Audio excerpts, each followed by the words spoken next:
قال مندوب الشحن، بقول لك انت اتاخرت عليا في الاوردر ليه؟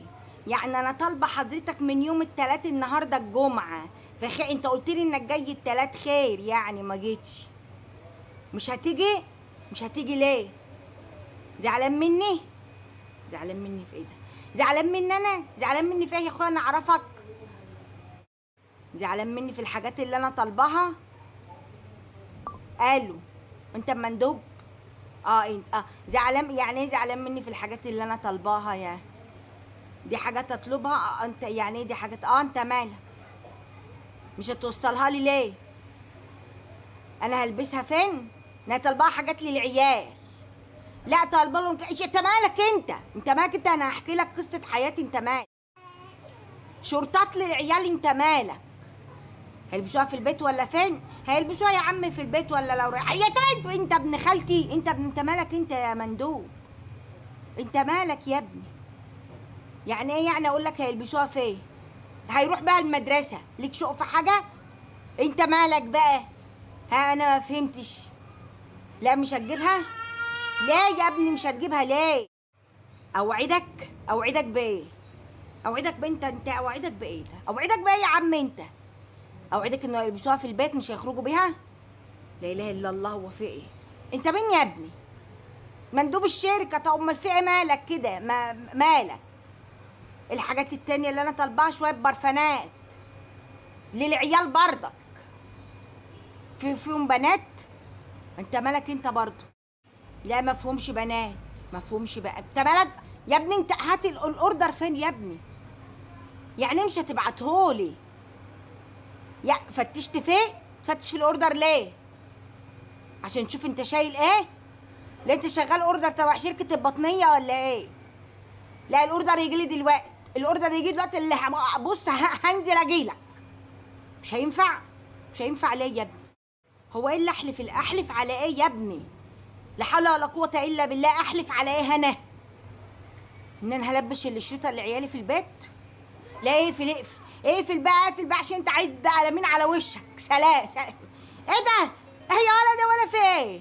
نسيتني يخرب بيت كده. السلام عليكم ورحمة الله وبركاته. اللهم صل وسلم وبارك على سيدنا محمد وعلى آله وصحبه أجمعين.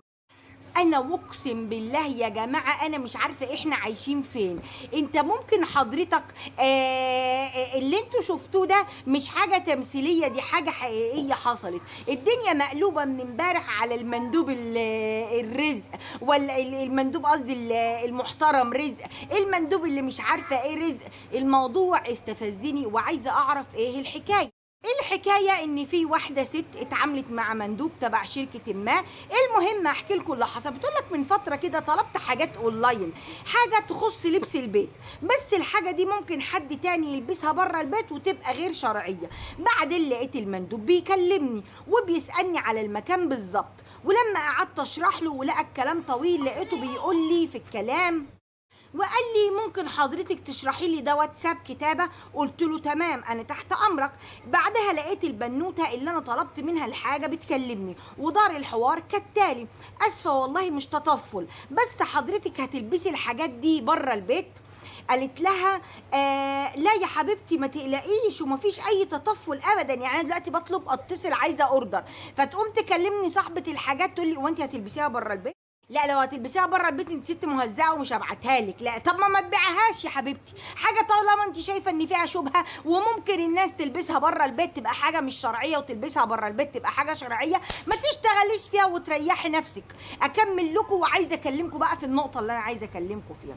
قالت لها اسفه جدا والله، بس المندوب لما شاف محتوى الشنطه قلق لانه مش بيوصل اي حاجه غير شرعيه. معلش المندوب قال لي معلش يا فندم دي حاجات غير شرعيه وانا مش هقدر اشيلها، معلش والله انا بوصل بقى الحاجات اللي هي الشرعيه بس، وانا كمندوب افتش في حاجه الناس ليه برضك؟ انا ما يعني دماغي مش جايباني.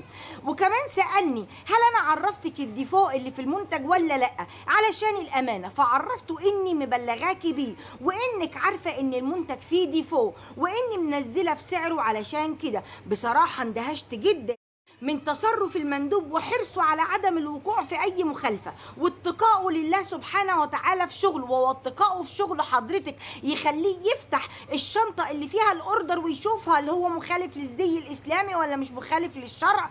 انا ما فهمتش برضو، رغم ان اي مندوب اسهل كلمه عنده يقول لك انا مجرد مندوب بوصل اوردر ماليش دعوه بالاوردر نفسه، الا من رحم ربي. الا من رحم ربي، يا نهار ابيض. يعني انا الاقي مثلا مندوب جاي بيكلمني، لا يا فندم انا مش هقدر اجيب لك الفستان اللي انت عايزاه عشان فيه ترتر وده بيخالف معتقداتي الشرعيه، مش هقدر يا فندم. عشان كده قررت انزل رقم المندوب واسمه واعمل له اعلان هنا، من بعد ما خليت زوجي استاذنه طبعا. فهو بقى المندوب بقى راح جوزك مكلمه، ايوه يا مندوب يا اللي بتفتش في حاجات مراتي، ايوه انا بهنيك والله، تسلم تسلم عشان انت خليتنا يعني اتعلمنا الادب. فانا مش يعني انا مثلا مش خليني واتمنى اي حد شغال في نطاق القاهره الكبرى وضواحيها انه يتعامل معاه ويشجعه، ربنا يحفظه ويثبته. ملحوظه، المنتج كان محطوط في شنطه هدايا، علشان كده هو شافه لان الشنطه مفتوحه وظاهر جدا، وشاف الديفو اللي فيه من بعد ما استاذن اللي بعت الاوردر. يعني هو ما تعداش على خصوصياتي بامانه. يعني هو كان ناقص يعمل ايه حضرتك عشان تشوفي ان هو بيتعدى على خصوصياتك؟ انا ما فهمتش. ويعني ايه مندوب مش عايز يوصل لي منتج علشان خايف ان هو يكون بيخالف ما تشتغلهاش؟ يعني هتقول لي هو معاه حق، لا مش معاه حق يتجسس على حاجه انا جايباها. في ناس بتعجبها مثلا فساتين سواريه مفتوحه قط وحماله والكلام ده، ناس بتشتريها وبتقعد بيها في البيت علشان هي عايزه تلبس كده، بس مش هتقعد في الشارع، مش هتخرج بيه في الشارع. انت مش من حقك كمندوب لو انا طالبه حاجه زي كده تقوم رافع عليا سماعه التليفون تقول لي وانت هتلبسيه فين؟ انت مالك انا هلبسه فين؟ هو ايه بقى يعني بتوري الست بقى منزله للناس البوست علشان توريه بقى فرط التدين. لا انت ده مش تدين، ده انت كده عامل فيها، انت عامل فيها متدين، لان دينك بيمنعك ان انت تفتش في حاجه الناس. دينك يمنعك انك تفتح الشنطه، افرض فيها حاجات مثلا هدوم تخص الست ما ينفعش انت تشوفها او ما ينفعش اي حاجه. وطالما انتوا يا جماعه بتتعاملوا في حاجات حضرتك شايفه ان دي حاجات ما ينفعش تتلبس في الشارع وان هي حاجات خصوصيه شويه، يبقى انا ما شغلش مندوب راجل. انا كست بقى عندي المكان بتاعي اللي ببيع فيه جروبات بتخص المستلزمات الحريمي، اخلي المناديب بتوعي بنات، او اني اجيب الاوردر امسكه كلفته 100,000 كلفته بحيث ان محدش يعرفه ولا حد يشوفه غير صاحبه الاوردر لما تستلمه. لكن ايه مندوب يقعد يفتش في حاجتي ويشوف اصل في ديفو اصل في معرفش. ولما الدنيا اتقلبت ازاي مندوب يعمل كده؟ وانت ازاي كست جوزك يسمح بكده؟ وانت ازاي اصلا تنزلي حاجه زي كده؟ قالت لك ايه بقى؟ اصل الفستان كان عريان شويه. فانت مالك؟ انت عريان ولا مش عريان؟ انت مالك؟ انا هلبس ايه ولا مش هلبس ايه؟ هلبسه في بيتي ولا هلبسه؟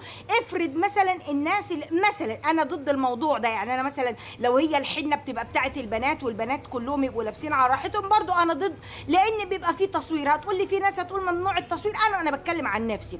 افرض واحده من الناس اللي بتحب الحاجات دي هتعمل كده، هتلبس الفستان مثلا في حنه اختها في حنه صاحبتها الكلام ده كله، انت حضرتك تفتح اوردري ليه وتشوفه؟